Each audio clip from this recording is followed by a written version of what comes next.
نبی کا کلمہ پڑھ لوں گا. حضور غوث اعظم نے فرمایا چل قبرستان چلتے ہیں. ایک پرانی قبر پہ گئے.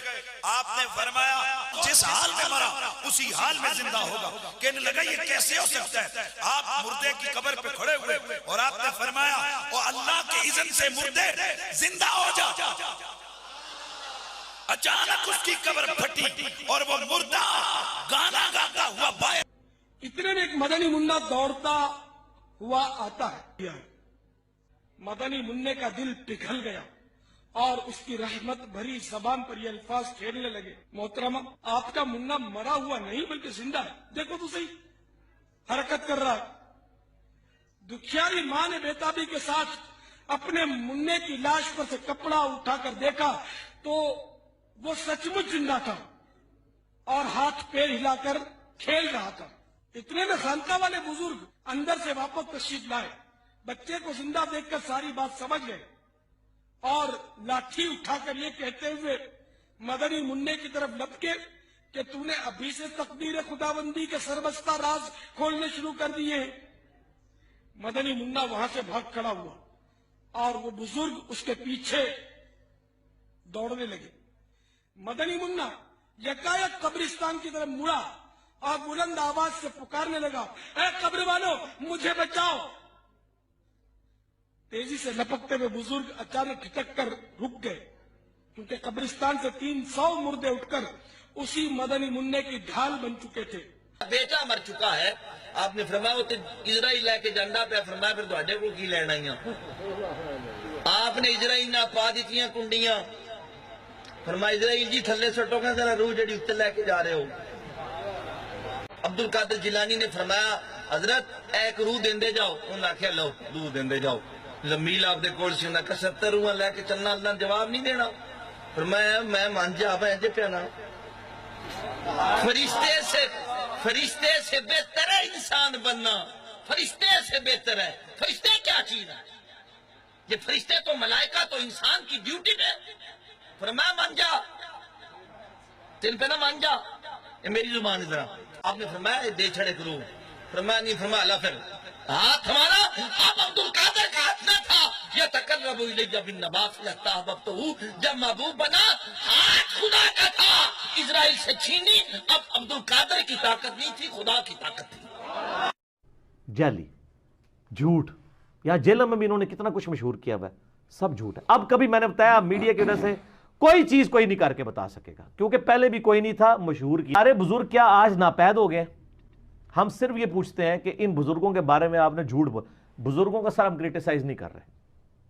ٹھیک ہے ہمارا کوئی لینا دینا نہیں. ان کے نام پہ جو آپ کر رہے ہیں ہم اس کو کریٹیسائز کر رہے ہیں. وہ کہا شیخ عبد القادر جیلانی نے اسرائیل کو روح کھولی میں مردے کو بھی زندہ کر دوں گا. یہ واقعہ سلفیوں نے بھی صوفیوں نے بھی سب نے نقل کیا ہے. اس کے بعد اس کی انجینئرنگ نہیں کی. انجینئرنگ ہم کرنے لگے. تو وہ تماشا لگا کے بیٹھا ہوتا ہے وہ جادوگر. وہ پھر وہ کہتا ہے جی لاؤ جی. وہ کہتا ہے جی آپ کو بندہ لاؤ میں اس کو قتل کر کے زندہ کروں گا. تو وہ 2 قیدی پیش کیے جاتے ہیں. تو وہاں پہ وہ صحابی انٹر ہوتے ہیں. وہ کہتے ہیں ولید تیرا ستیہ ناس ہو. یہ تو کیا کر رہا ہے؟ تیری عقل مانتی ہے کہ اس طرح یہ ہو سکتا ہے؟ وہ صرف ایک دجال والا معاملہ ہونا ہے. وہ بھی ایک دفعہ ہی ہونا ہے. وہ بھی اللہ تعالیٰ نے آزمائش. اس کے علاوہ تو کوئی چیز رپورٹ نہیں ہوئی ہے. تو وہ کہتے ہیں کہ نہیں یہ کر کے دکھائے گا. وہ کیا کرتے ہیں وہ اس جادوگر کے ہاتھ سے تلوار پکڑ کے اس جادوگر کا سر کاٹ دیتے ہیں وہاں پہ. جادوگر کی سزا بھی یہی ہے. صحیح. وہ کافر بھی تھا اور جادوگر بھی تھا. اور کہا اب اس کو کیا اپنی اب خود زندہ ہو کے بتائے. اس کا نام اشرف علی تھانوی صاحب ہے. وہ اپنی کتاب فضائل یومیہ کے اندر 3 مقامات کے اوپر لکھا میرے غوث الثقلین کا ایک دھوبی تھا. جب وہ مر گیا تو بعد میں اس دھوبی کو کسی نے خواب میں دیکھا تو پوچھا کیا بنا؟ تو کہنے لگے کچھ بھی نہیں. فرشتے نے آ کے پوچھا من ربو کا. رب کون ہے؟ تو میں نے کہا میں تو غوث پاک کا دھوبی ہوں. منکر نکیر آئے. انہوں نے آ کر سوال کیا مر ربو کا. کہنے لگا عبد القادر جیلانی کا دھوبی ہوں. کہا ماں دینوں کا تیرا دین کیا ہے؟ ارے کہا نا غوث پاک کا دھوبی ہو. پوچھا ماں کنت تقول فی ھذا الرجل. کہنے لگا اتنی پہچان بھی نہیں گناہگار آدمی. حضور غوث پاک کے گھر سے کپڑے آتے تھے دھو دیتا تھا. حضور غوث پاک کا دھوبی ہوں. اتنی بات قبول ہو بخش دو نہیں تو سزا دے دو. فرشتے حیران یا اللہ کیسے بندے سے بالا پڑا جو سوال کرتے گئے جواب ایک ہی دیتا ہے کہ میں عبد القادر جیلانی کا توبی ہوں. فرشتوں نے کہا مولا کس بندے کے پاس بھیج دیا؟ اب تک 2 ہی بندوں سے واسطہ پڑا، ایک وہابی اور ایک سنی. حضور غوث اعظم قبر میں آئے اور فرمانے لگے کیوں تنگ کرتے ہو میرے ماننے والے کو؟ فرماتے ہیں حضور غوث اعظم نے فرمایا مجھ سے پوچھو کیا پوچھنا ہے، مجھ سے پوچھو. فرشتے کہنے لگے ہم پوچھتے ہی نہیں، ہم پوچھتے ہی نہیں، عبد القادر جانے اور خدا جانے. رب کی بارگاہ سے حکم ہوا اے فرشتوں، وہ اگر ہمیں نہیں جانتا تو کیا ہوا، ہمارے محبوب غوث اعظم کو تو جانتا ہے. حکم ہوا، تھانوی صاحب لکھتے ہیں کہ حکم ہوا فرشتوں اسے جنت لے جاؤ کہ یہ میرے عبد القادر جیلانی کا توبی ہے. اس دھوبی کی بخشش ہو گئی، دھوبی کی بخشش ہو گئی. اس پر تھانوی صاحب لکھتے فرماتے کہ اس کی بخشش ہو گئی. اور کیوں ہوئی؟ کہتے ہیں کہ دھوبی کا بار بار یہ کہنا کہ غوث پاک کا دھوبی ہوں اس کی نسبت کے کبھی ہونے کی دلیل تھا. لیکن یہ مرنے کے بعد پتہ چلے گا. جو مولا علی علیہ السلام کا قول ہے کہ انسان سویا ہوا ہے، جیسے ہی مرے گا تو جاگ اٹھے گا، اوہ یہ کیا ہوا. تو یہی کچھ ہی ہونا ہے، کیونکہ ہم نے تو بڑی امیدیں لگائی ہوئی ہیں کہ یار کسی نے کہنا یار میں تو ہر مہینے 11ویں دینا سا. تو شیخ عبد القادر جیلانی جو ہے وہ جس نے اشرف علی تھانوی صاحب نے بھی نقل کیا ہے کہ جی ایک بندہ مر گیا تو قبر میں جناب وہ اشرف علی تھانوی صاحب کہتے ہیں کہ جی وہ شیخ عبد القادر جیلانی کا وہ دھوبی تھا. اس سے جب سوال پوچھا مر ربو کا، اس نے کہا میں شیخ عبد القادر جیلانی کا دھوبی ہوں. پوچھا ماں دینوں کا، انہوں نے کہا میں توبی ہاں. تیسرا انہوں نے کہا میں توبی ہاں. تو وہ فرشتے انہوں مان لگے، اللہ نے کہا چھاڑ دو. انہیں کہہ دیتا ہے، جواب دے دیتا ہے. بھئی یہ جواب قرآن و حدیث میں تو نہیں آیا، چھڑے چھوٹے نہیں، سب جھوٹ کھڑے ہوئے اللہ دے بندے ہو. یہ کس نے کیمرہ فٹ کیا ہوا ہے؟ وہ اللہ دے بندے ہو، کسی وڈے تے وڈے امام نو بھی قبر کسی نے کھنگن نہیں دینا، ادھر تے حالت ہی کوئی نہیں ہونی. ٹھیک ہے کہ جائے گا کسی کی قبر میں پہنچ جائے گا. سب کچھ جھوٹ ہے. قبر کے 4 سوالات میرے یوٹیوب پہ کلپ ہے، آپ دیکھ لیں، اس میں نے پورا کھول دیا کہ فاسق و فاجر کے ساتھ کیا ہونا ہے. اور قبر کے 3 نہیں 4 سوال ہیں. چوتھا سوال ہی سب سے اہم ہے کہ تو نے خود پڑھ کے عمل کرنے کی کوشش کیوں نہیں کی. اور اس کے بعد پھر ایک گرز لگے گا، اور وہ گرز ایسا ہوگا کہ جنوں اس کے علاوہ تمام مخلوقات اس کی آواز بھی سنیں گی. ٹھیک ہے، لگ پتہ جائے گا، پتہ نہیں لگے گا، لگ پتہ جائے گا. اب لوگوں نے بس ٹھیک ہے وہ کچھ بھی نہیں ہونا جی، وہ تو ہم تو بس نسبتیں کام آئیں گی. تو یہ ہوائیاں اڑ جائیں گی مرنے کے بعد، پتہ چل جائے گا کہ جناب یہ وہ کہتا ہے جی پتہ لگ جائے گا کہ آگے جا کے پتہ نہیں لگنا تو انہوں لگ پتہ جانا ہے. ٹھیک ہے، لیکن اس وقت ایک بندے کو مرنے کے بعد پتہ چلا کہ غلام احمد قادیانی دجال تھا. اب وہ کہ یا اللہ مجھے دنیا میں دوبارہ بھیج دے، میں دوبارہ اپنے آپ کی اصلاح کر لوں. نہیں، میرا بھی مسئلہ 196 بھی ریکارڈ ہوا اسی کے اوپر. اس کا عنوان ہے کاش میں دنیا میں واپس جا سکتا. سورہ سجدہ کی میں نے آیت نمبر 12 سے 22 تک 11 آیات میں رکت انگیز فکر آخرت کے اوپر لیکچر ہے، اور میں نے کافی ساری چیزیں اس حوالے سے ڈسکس کی ہیں. سطح آپ پر چل رہے ہیں، پانی پر چل رہے ہیں، یا اللہ یا اللہ یا اللہ کا ورد کرتے ہوئے پانی پر چل رہے ہیں. ایک شخص دیکھتا ہے، وہ کہتا ہے حضرت آپ پانی پر چل رہے ہیں، یوں چل رہے ہیں جیسے انسان زمین پر چل رہا ہوتا ہے. پڑھ رہے ہیں یا اللہ یا اللہ یا اللہ. وہ شخص کہتا ہے جنید بغدادی میں نے بھی دریا پار کرنا ہے، مجھے فرمائے میں بھی کچھ پڑھوں. فرمایا تو پڑھتا رہے، یا جنید یا جنید یا جنید یا جنید پڑھتا ہوا پانی پر وہ بھی چل رہا ہے. اب اچانک من شر الوسواس الخناس وسے والا آیا، فقط توحید والا، حقیقی توحید والا نہیں، حقیقی موحد نہیں تھا، نام نہاد موحد. وہ توحید جو انسان کو اولیاء کی توہین پر مجبور کرتی ہے. شیطان آیا، شیطان آ کے کہتا ہے خود جنید یا اللہ پڑھ رہا ہے، تجھے کہہ رہا ہے یا جنید یا جنید. اس نے کہا اچھا بات تو درست ہے. تو اس نے فوراً کہا ٹھیک ہے میں بھی یا اللہ کہتا ہوں. کہتا ہے یا اللہ، ایک مرتبہ یا اللہ کہا، فوراً پانی میں ڈوب گیا. کہتا ہے حضرت بچائیے. جنید بغدادی فرماتے ہیں تجھے کہا ہے یا جنید کہے. اس نے فوراً کہا یا جنید، پھر پانی پر چل رہا ہے. جب جاتا ہے تو کہتا ہے جنید بغدادی ماجرا کیا ہے؟ میں نے اللہ کا نام لیا تو میں ڈوب رہا تھا، آپ کا نام لیا تو بچ گیا. فرمایا تو ابھی جنید تک نہیں پہنچا، اللہ تک پہنچنے کی باتیں کر رہا ہے. سیدنا عمر فاروق رضی اللہ تعالیٰ عنہ نے سیدنا معاویہ رضی اللہ تعالیٰ عنہ کو کتنے سال اجازت نہیں دی بحری بیڑا تیار کرنے کی، کیونکہ ان کو کسی نے یہ بتا دیا تھا کہ جب یہ بحری بیڑا ڈوبتا ہے تو سارے پھر ڈوب ہی جاتے ہیں. تو سیدنا عمر نے کہا کہ یہ میں رسک لینے کے لیے تیار نہیں, تم زمینی راستے سے سفر اختیار کرو. تو پھر تو جنید بغدادی کا زیادہ مرتبہ ہے.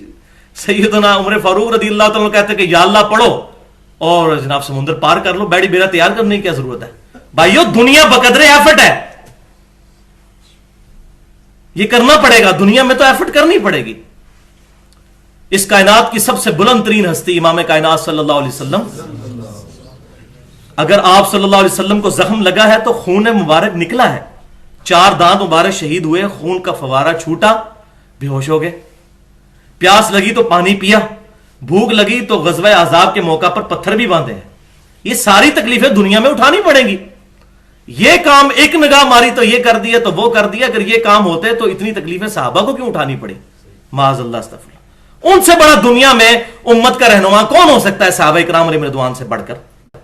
تو یا پھر کہہ دیں کہ ان بزرگوں کے درجے جو ہے صحابہ سے بڑھ کے تھے معاذ اللہ. یہی ہے تو کوئی دنیا میں ایک تو صحیح العقیدہ مسلمان موجود ہوگا نا بقول ان کے, تو لائیں یا جنید پڑھ کے ہمارا یہ دریائے جہلم پار کر کے کو بتائے, یا کہہ دیں کہ دنیا میں کوئی بھی نہیں موجود اس وقت. کہتے ہیں نا یہ اولیاء اللہ سے بقول ان کے, اولیاء ہی کہنا چاہیے, اللہ تو اولیاء اللہ کا تو اللہ کو پتا ہے. تو یہ اولیاء یہ ہیں تو کوئی دنیا میں ولی موجود ہوگا یا جنید کہہ کہ یہ بلکہ نالا پار کر کے بتا دے. کیونکہ لوگ اتنی تیزی کے ساتھ سب کچھ چھوڑ کے کتاب و سنت کے منہج پہ آ رہے ہیں, تو یہ کوئی کارنامہ دکھایا جائے تاکہ لوگ گمراہ ہونے سے تو بچیں بقول ان کے. کہ میں کیوں کہتا ہوں اتخذوا احبارهم ورهبانهم اربابا من دون اللہ, ان لوگوں نے اپنے علماء اور اپنے بزرگوں کو اللہ کو چھوڑ کے اپنا رب مان لیا ہوا ہے. تبھی تو یہ کہہ رہے ہیں کہ یا اللہ کہا تو کھوتا کھایا. جامعہ ترمذی میں صحیح سند کے ساتھ انٹرنیشنل نمبر کے مطابق 2516 نمبر حدیث ہے, اور امام ترمذی نے اس حدیث کے ساتھ لکھا ھذا حدیث حسن صحیح, یہ صحیح حدیث ہے. حدیث سن لیجئے اور آپ کو کنٹراسٹ نظر آ جائے گا. عبداللہ بن عباس رضی اللہ تعالیٰ عنہ کہتے ہیں کہ میں رسول اللہ صلی اللہ علیہ وسلم کے پیچھے سواری پر بیٹھا ہوا تھا. آپ صلی اللہ علیہ وسلم نے ارشاد فرمایا, اے بیٹے تو اللہ کے احکام کی حفاظت کر, اللہ تیری حفاظت کرے گا. آپ نے یہ بھی نہیں کہا کہ میرے ساتھ, حالانکہ نبی یہ کہہ بھی سکتا ہے کیونکہ میں یطیع الرسول فقد اطاع اللہ, لیکن نبی کی توحید کتنی کامل, اللہ کے احکام کی حفاظت کر, اللہ تیری حفاظت کرے گا. اللہ کے حقوق کا خیال رکھ, تو اسے اپنے سامنے پائے گا. پھر فرمایا اذا سألت فاسأل اللہ, جب کبھی بھی تو سوال کرے تو صرف اللہ ہی سے کرنا. وَإِذَا اسْتَعَنْتَ فَاسْتَعِنْ بِاللَّهِ إِيَّاكَ نَعْبُدُ وَإِيَّاكَ نَسْتَعِينُ, اور جب تجھے مدد مانگنی ہو, غائب میں دعا کے لیے پکارنا ہو, تو صرف اللہ ہی کو پکارنا. اور جان لے کہ اگر پوری امت بھی جمع ہو کر تجھے فائدہ پہنچانا چاہے تو نہیں پہنچا سکے گی مگر جو اللہ چاہے, اور اگر پوری امت جمع ہو کر تجھے کوئی نقصان پہنچانا چاہے تو نہیں پہنچا سکے گی مگر جو اللہ چاہے. تقدیر لکھنے کے بعد قلم اٹھا لیے گئے اور صحیفے خشک ہو چکے ہیں. یہ سب اللہ تبارک و تعالیٰ کے ڈیوائن ڈیسیژن ہے. اللہ اکبر. مجھے ایک بھائی نے واقعہ سنایا, ان کے ساتھ سیالکوٹ میں ایک مسئلہ ہوا. انہوں نے کہا جی یہ جو عبداللہ شاہ غازی ہے نا کراچی میں, انہوں نے سمندر کو تھاما ہوا ہے ورنہ سمندر کراچی کے اوپر آ جائے. تو انہوں نے آگے سے نا وہی بات کی جو اینٹی وینم پھکی الزامی جواب. انہوں نے کہا کہ دنیا میں کوئی بڑے سے بڑا بزرگ زندوں یا مردوں میں موجود ہے, اس کو میرے سامنے لاؤ, میں اس کو 4 جگ پانی کے پلاتا ہوں, نمک والے پانی کے, پھر اس کی شرمگاہ آگے سے باندھ دیتا ہوں, وہ اپنا پیشاب مجھے روک کے بتا دے. جو یہ کہتا ہے میں نے سمندر روکا ہوا ہے, وہ روک سکتا ہے اپنا پیشاب؟ نہیں, پیشاب نہیں روک سکتا. اور جو بندہ اپنا پیشاب نہیں روک سکتا وہ سمندر کو کیسے روک سکتا ہے؟ ہاں دعا الگ چیز ہے, دعا بالکل الگ چیز ہے, اور دعا میں یہ نہیں کہا جاتا اس نے روکا ورنہ تو یہ شرک ہو جائے گا. دعا میں تو کہا جاتا ہے دعا کی, اور وہ اللہ کی مرضی, جس نے قبول جس کی ہو یا نہ ہو. دعا بالکل ڈیفرنٹ چیز ہے, اس کے ساتھ مکس نہ کریں. کیا مطلب؟ اتنے بڑے بڑے یہ لوگ دعوے کرتے ہیں, اللہ کا علم ہے کہ وہ سن رہا ہے کہ جی فلانا بزرگ چلا رہا ہے جناب, یہ جو ہے وہ گورنر پنجاب جو ہے وہ علی بن عثمان حجویری صاحب ہے, اور سندھ جو ہے فلانے بزرگ کے حوالے ہے, اور یہ فلاں بزرگ کے حوالے ہے. وَلِعَوْذُ بِاللَّهِ تَعَالَى إِنَّهُ كَانَ حَلِيمًا غَفُورًا, اللہ حلم فرمانے والا ہے. ورنہ وہ سورہ مریم کے اندر آیات ہے نا کہ اگر زمین کے آسمان کے پہاڑوں کے احساسات ہوتے, قریب ہے کہ آسمان پھٹ پڑے اور زمین شک ہو جائے اور پہاڑ ریزہ ریزہ ہو جائے, اندعوا للرحمن ولدا, کہ یہ کہتے ہیں کہ رحمان نے بیٹا چنا. اگر زمین و آسمان اور پہاڑوں کے احساسات ہوتے تو پھٹ پڑتے ان کے اوپر کہ اتنی بڑی بڑی باتیں اللہ تبارک و تعالیٰ کے خلاف یہ کر رہے ہیں. وہ جی شاہ شمس تبریز نے جناب سورج نو کیا تو بھی شمس تے میں بھی شمس، ادھر آتے منو ہے بوٹی پوندے، تیرا نام بھی جو ہے وہ شمس ہے، میرا نام بھی شمس ہے، قریب آ تو یہ بوٹی میں نے بھوننی ہے. ان کو تو بھائیو سائز ہی نہیں پتا تھا کہ سورج کیا بڑی بلا ہے. وہی بات ہے انہو کانا حلیما غفورا، یہ اللہ کا حلم ہے کہ برداشت کیے ہوئے ہے.